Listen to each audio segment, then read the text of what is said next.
In this video, we're going to continue talking about probability, importantly, independence. Sometimes the occurrence of one event has no effect on the probability that another event occurs. For example, if you draw a card from a deck, that has one probability, but as long as you replace it into the deck, you still have the same number of cards to draw from. And therefore you still have that independence.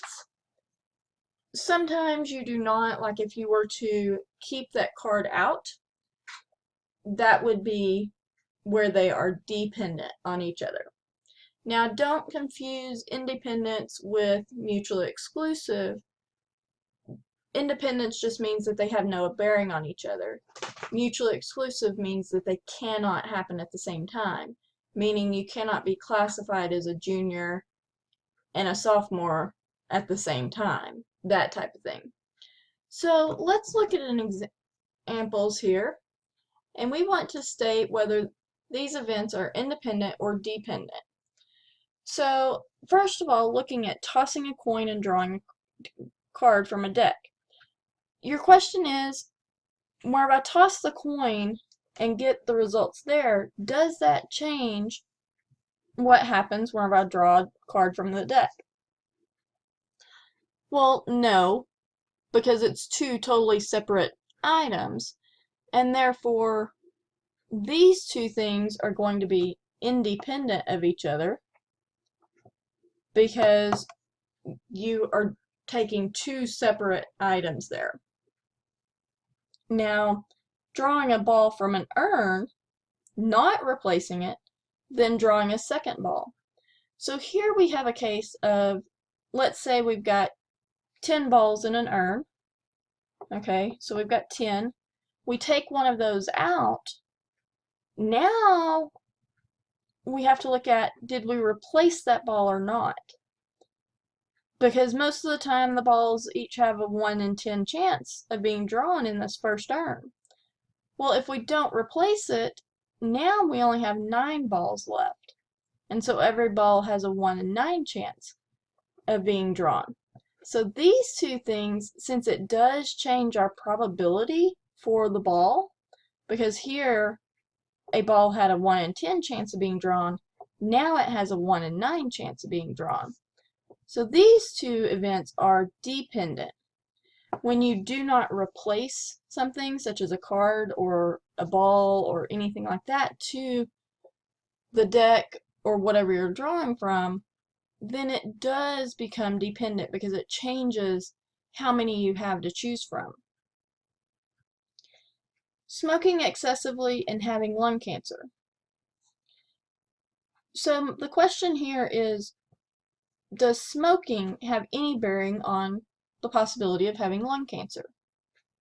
Well, yes, it does, because if you smoke excessively, then your chances of having lung cancer actually increase dramatically. Therefore, these two events are also dependent, because if you do not smoke, then your chances of having lung cancer decrease. And so that is what we look at when we're talking about dependence and independence. Now this last one, having a large shoe size and having a high IQ. Does your shoe size affect your IQ? No, it doesn't.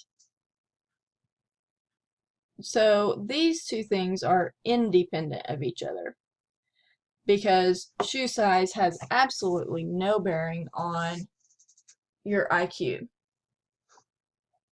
And so whenever you have independent events, the multiplication rule changes slightly. If you recall, previously we had the multiplication rule where we had the probability of A and B is equal to the probability of A times the probability of B given A. This was because they were dependent, because it changed my probability of B based on what happened the first time, given that A happened. Now, when we're talking about independent events, rolling a die, and flipping a coin, things of that nature, the probability of A and B happening is just their probabilities multiplied together. So it's the probability that A happens times the probability of B happening, because they have no bearing on each other. They do not change the probabilities of each other.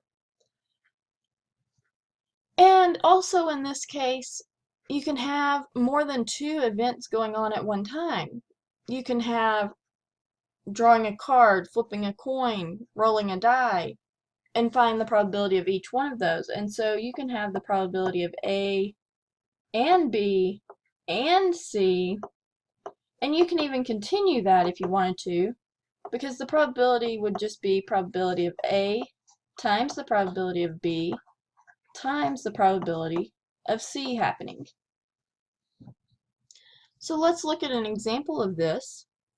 And the example is a coin is flipped and a die is rolled, excuse me. Find the probability of getting a head on the coin and a 4 on the die. So your first thing to do is ask yourself, are these events dependent or independent? Does what happened on the coin change what happens on the die? Well, no, it doesn't.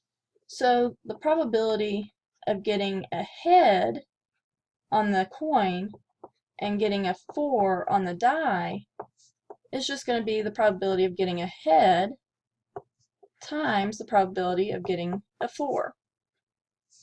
Well, think about a coin. How many ways can I get a head?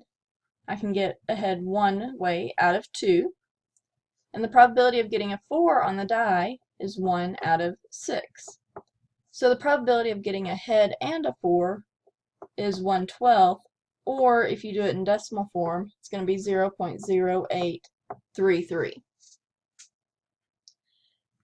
And so you really have to pay attention to whether you are replacing the item or not. This happens in sampling, this happens in anything. Are these items dependent or independent of each other? So looking at this example, selecting a colored ball, an urn contains 3 red balls, 2 blue balls, and 5 white balls. So I'm going to come over here and I'm actually going to draw my urn first off, just to help me out a little bit. And I've got 1, 2, 3 red balls, 2 blue balls, and I can't draw white on here, so I'm just going to draw them green. There's 4, there's 5 white balls. Okay? So notice I have a total of 10 balls to begin with. So a ball is selected and its color is noted. Then it is replaced. A second ball is selected and its color is noted.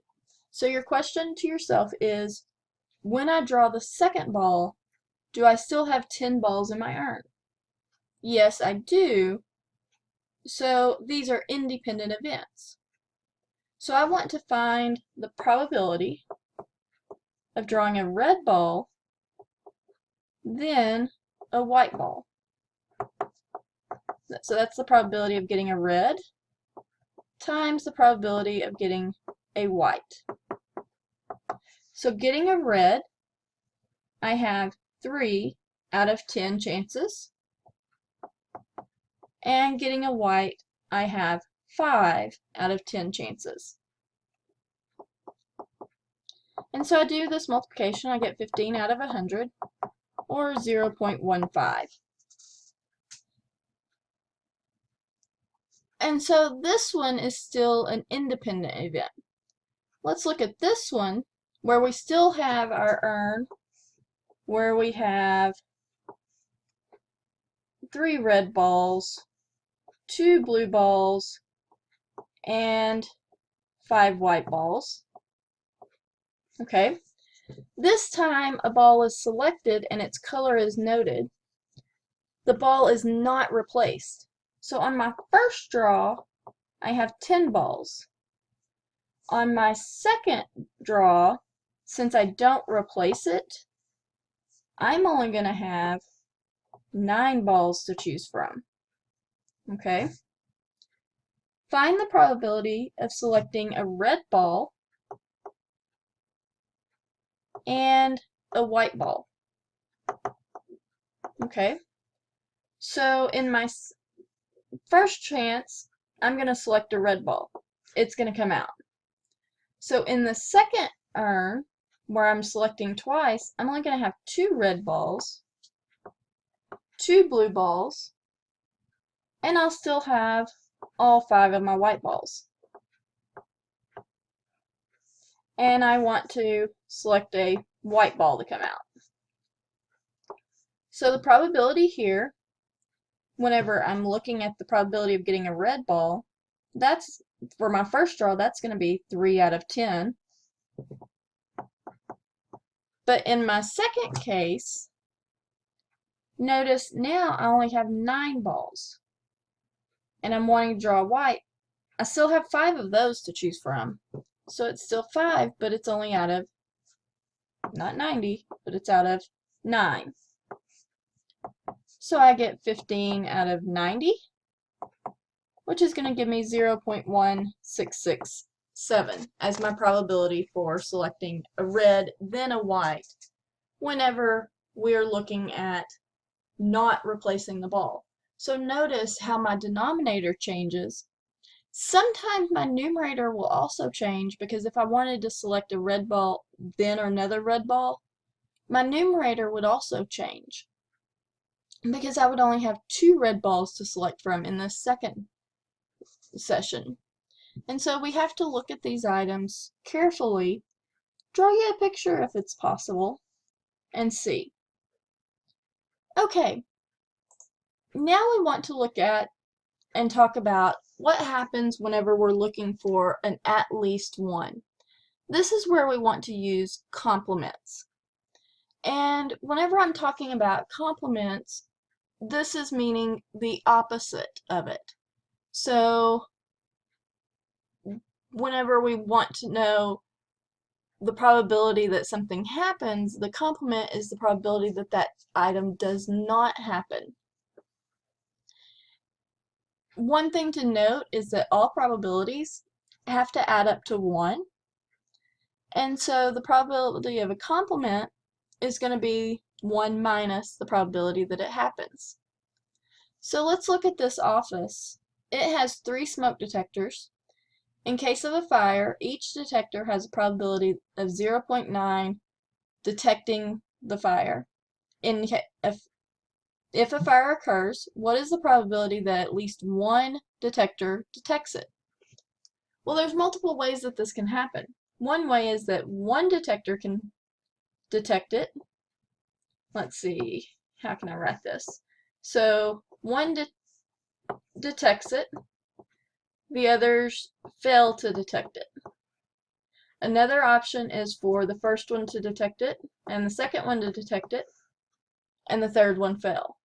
Or I can have the first one detect it, the second one fail, and the third one detect it. Or I can have all 3 of them detect it. Or, now's where I get into the multiple parts, I can have the first one fail, the second one detect it, and the third one fail. And so I need to get, looking at all of these, at least one detector detects it. So there's multiple ways of finding this. Well, the probability that at least one detects it is the opposite, that none of them detect it. So that's going to be 1 minus the probability that none detect it. Okay.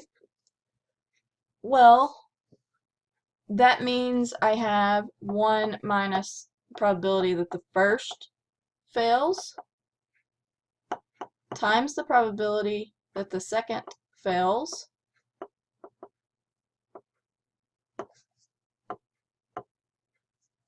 times the probability that the third fails. Well, if we go back to our problem, it tells us that there's a 0.9 chance of it detecting it. So what's the probability of it failing? Well, the probability of it failing, so the probability of it fail is going to be 1 minus the probability that it detects.